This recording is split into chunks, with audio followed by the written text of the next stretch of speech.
Engagement is an important goal to making fear-free a success in your practice. Just as we discussed steps to get the team on board and engaged, client engagement is just as critical.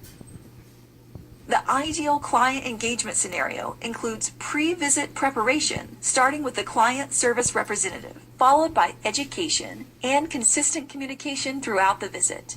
Allowing clients to both see and understand your fear-free techniques by talking them through everything you're doing and why involves them in the care of their pet and shows your commitment to reducing fear, anxiety, and stress. Asking follow-up questions to gain information about the patient and the client shows the client that you value their needs as much as the needs of their pet. As we start to discuss fear-free with clients, they may have questions or even be surprised by what they're seeing or hearing from you about their pet. This is an opportunity to engage in conversations about how important the comfort of their pet is to you. Communicating with clients proactively can prepare them in advance.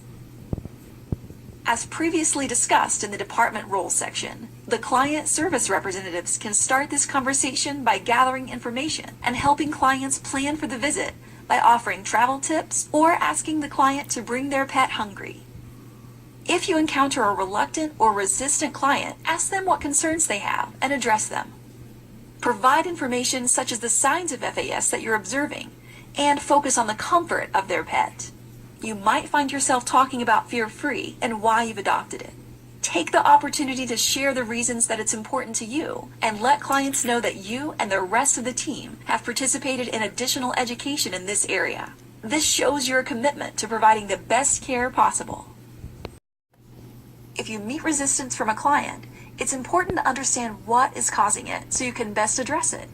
Asking questions about what concerns they have can provide valuable insight to what their priorities are. They may be worried about the comfort of their pet. This may occur if you've pointed out signs of fear, anxiety, and stress that they were previously unaware of. They could be focused on completion of a procedure and may fear that you won't be able to perform it. If time is a factor, they may be worried that what you're proposing will take significantly more time or that they may have to return at another date. If finances are a concern, they may worry about added expenses that are outside their budget. The key to success is to acknowledge their priorities, address their concerns, and be prepared to present a plan that meets their needs and values the emotional status of their pet. Some example scripts to consider are, Buddy's comfort is important to us, and this is what we'd like to do to take care of him in the best way possible. This approach isn't working for Sophie today. Let's try. I understand that the procedure is important. Here are our options. What works best for you? Rosa, how are you doing today? I'm good, thank you. Good. Well, glad to have Walter here today. I noticed when he was coming in, he seemed a little bit nervous. Yeah, he's getting over his car ride. He seems to get really, really nervous when he's in the car. Is that normal for him, or is it just when he's going to the veterinary hospital? It's any type of car ride. Any type of car ride. That's okay. the only time he seems to be nervous. He just shivers and whines a little bit and tucks his tail in and just kind of hovers in the car. So Well, that can't be much fun for you or for Walter. No, I do feel bad for him when he gets like that. I try to reassure him, but I think he just associates the car with something and he just gets so nervous. Yeah. Well, I know you're here today to have Walter's ears looked at by Dr. Radasta, but I'm going to mention to her that he's been nervous with car rides. We have a lot of clients that have that issue with their dogs and their cats, and there are some things that we can try to do possibly to make him feel more comfortable, make the ride easier for him as well as for you. Yeah, that would be great. I didn't even realize there was stuff for that. Certainly, and it looks like Walter's liking our treats, so he's gotten relaxed enough, and we'll make that exam fun. Yes, thank you so much. You're welcome, and I'll go get Dr. Radasta and we'll get started. Perfect, thank you. You're welcome. Hey, Walter Bug. How you doing, buddy? How you doing, Mom? Good, we're doing good. We're going to take a look at Walter's ears for sure today. We're going to do them last because that's, what hurts the most. And we'll do everything that doesn't hurt first. Debbie's going to feed him a little bit. But I want to hear about the car because I heard that was not as much fun as it could have been. Right. He does not enjoy the car ride at all. Gets very nervous, shakes, tends to whine a little bit. He just seems overall nervous, just panicked in the car. Does Wait. not like it. You know, when Walter's here, he feels to me like he is a little nervous. Is he that way at home? No, not at all. Okay. Very social, loves kids, loves other dogs, always happy, running around, playing, has a great upbeat personality. But when it comes time to the car, he just settles down, gets very quiet, and he's obviously very nervous. Well, so we want, of course, to make that go away. We want a happy camper when he comes to see us. We love him and we want him to love us. So we first have to think about, is this kid nauseated? So does he vomit? Does he hypersalivate? Is he just covered with wet? No, he doesn't. He doesn't look like he's nauseous.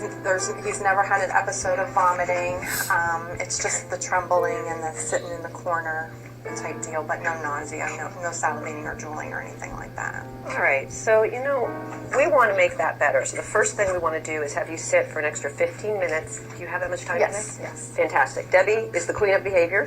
She is going to spend that time with you talking to you about compression garments, about things you can do in the car, simple distraction tools and training you can do as well. The other thing we'll do, you and I, once we're done, we're just going to finish up his physical real quick. Oh my gosh, his ears are actually really lovely, Mom. So I'll talk to you more about that in just 2 seconds. Let me listen to his heart. Debbie's going to stop feeding for a second and just hold that treat out to get him focused, and I'll listen.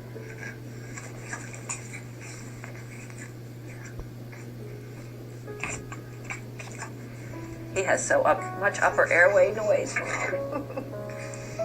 Okay, Deb, he can get down and clean up the treats and have whatever he wants. So, after I listened to his lungs and I heard all that upper airways noise, we know he's got that chronic problem in his trachea. We can't have him stressed in the car because we could end up with a medical emergency.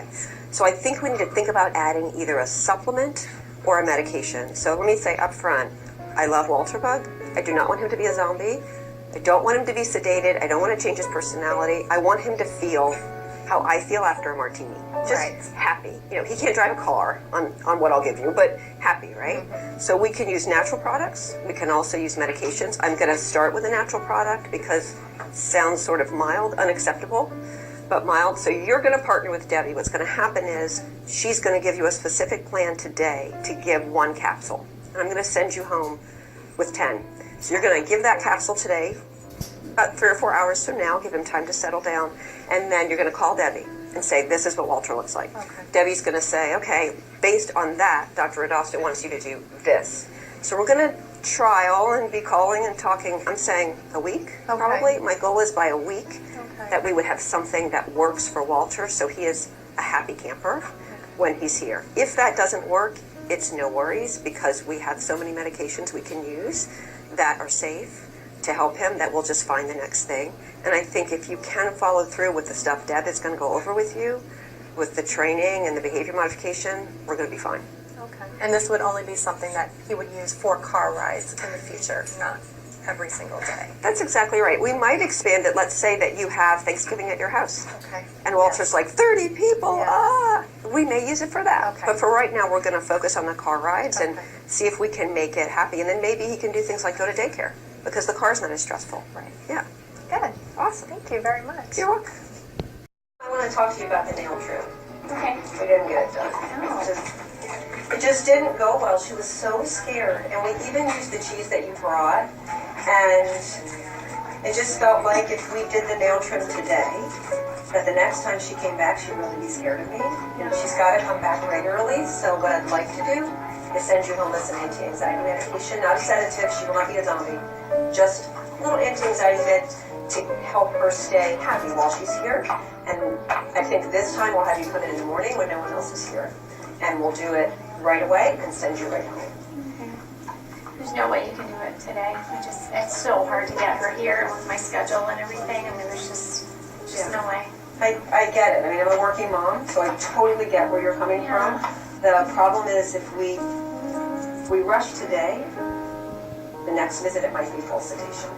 It might be injectable, and that just scares me. You know, she's 10. I don't want to give her injectable sedation for something that, you know, she doesn't need necessarily on that day. And I think if we took our time with just a little bit of an oral anti-anxiety, we could get this done and not have to go to those lengths. And we'll schedule it any way we can for you. I mean, we'll do whatever we can to make sure that it's easy and convenient for you. Is there anything I can work on at home that might help when she gets here, or maybe I could try at home? Is there anything I can do to try and get her used to that so it's not so traumatizing for her and everybody else involved? Absolutely. So what we'll do is once we're done here, I'm going to have Debbie come in. She's one of our nurses, and she's awesome with behavior stuff. And she's going to go over ways that you can teach Breezy to accept having her paws handled and having her nails trimmed. And I would love if you worked with Debbie enough that you could do it at home. Okay. Wouldn't that be great? Yeah, that would save a lot of time. It's time and money, right? Yeah. Yeah, that would be ideal. Okay. Some of that. Yeah, well, he's gonna do it. Indy, I don't have any. Oh my gosh. Here we go. I'm gonna toss some treats on the ground to get him distracted there. He never acts like this anywhere else. He doesn't, No. really. Only when he Like him comes here, huh? Yeah. That's got to be frustrating for you, I'm sure. Yeah, really frustrating. Yeah. So I'm going to distract him with some treats. You know, actually, so when he comes here, he gets pretty excited. I noticed when he was coming through the lobby, he was pretty amped up about being here. Yeah. And what we found is that a lot of dogs actually show anxiety through being overly active. I'm just going to let him lick on this while we talk about that. You know, it's certainly, when we think about dogs being nervous or anxious coming to the vet, those are the ones that tuck their tails and hide under the counters and stuff. But just as equally, they can be real nervous and show kind of this over excitement and activity. Oh. Yeah, so I suspect that he's a little bit nervous today, and that's why he's kind of acting out a little bit. You know, now that you mention it, we went to my sister's new house for Thanksgiving, and he acted the same way. Really? Yeah. And was that the first time he'd ever Yeah, been there? yeah. Yeah. Did he settle in after being there for a little while? Or- Yeah, after he did a start while. to? Yeah. It took a while. He just gets really hyper. Okay. Well, I know you weren't here today for this issue, but I think that I'll make sure that we mention it to the doctor and have them give you some suggestions. There are often things we can do, like we have compression wraps. We also have some training that we might be able to advise you on. We have some great trainers that have teamed up with our hospital to help teach him calm skills and being more comfortable and relaxed. And there are some times that they consider a dietary supplement, nutritional supplement, or even some medications just for those times when they're a little bit over the top to help them learn that it's going to be okay. That would be great. Have you given your dog treats while we're doing the restraint and she's getting the exam done so that it is a good experience for her all day today? I'm going to go ahead and hand these to you. Yeah, but she loves coming here, so I don't think she needs these. She's always so happy to come in and see everybody, so I'm not even sure she'll eat them either because she'll just be so excited to see everybody. Yes. Yeah, and sometimes that does happen. We do see that. Dr. Radassa, what are your thoughts on that today? So what we try to do is make every experience as positive as it could be. I mean, imagine going to your doctor and having them meet you at the door with your favorite coffee drink and a piece of chocolate cake. You already like going there, but wouldn't you like it even more if that happened? That is what we want Breezy to think. And we do some things that honestly are not that nice, and we just want to make it feel as great as possible. Okay. So give it a try, and if she doesn't eat, I have all kinds of great food here. We'll get it taken care of. No Okay, worries. we can try it. Yeah, so what I'm going to have you do is you're just going to get one treat right after another. You're going to feel like it's like a Pez dispenser, okay? And once she's eating the treat, I'm going to go ahead and restrain her gently, and Dr. Radassa will come in and do the exam. Okay. That's good. Excellent. So go ahead and start with the food. One after another, right after another. There we go. And I love the way you're talking to her in your calm and happy voice. Like you're the best mom of all time, for sure. Girl, it's okay. Good job. You know what I noticed is Debbie's touching her, her tail is going down, which is a sign of fear in dogs. So I think next time maybe you could bring cheese, or maybe something just a little bit better, like super duper, and she's kind of pulling against Debbie. Yeah. So I think if I had something just a hair better, we could make this the best experience. What about like a favorite toy, like something that has a higher value than for her, because she's that kind of dog? Whatever this dog loves, and you are her mommy, and you know her better than I do. And so if you feel like a toy would do it, we'll toss the ball in here. She can hold a ball. She could bring a stick from outside. Whatever you want would be great. You're doing great, by the way. Your timing of your treat is perfect.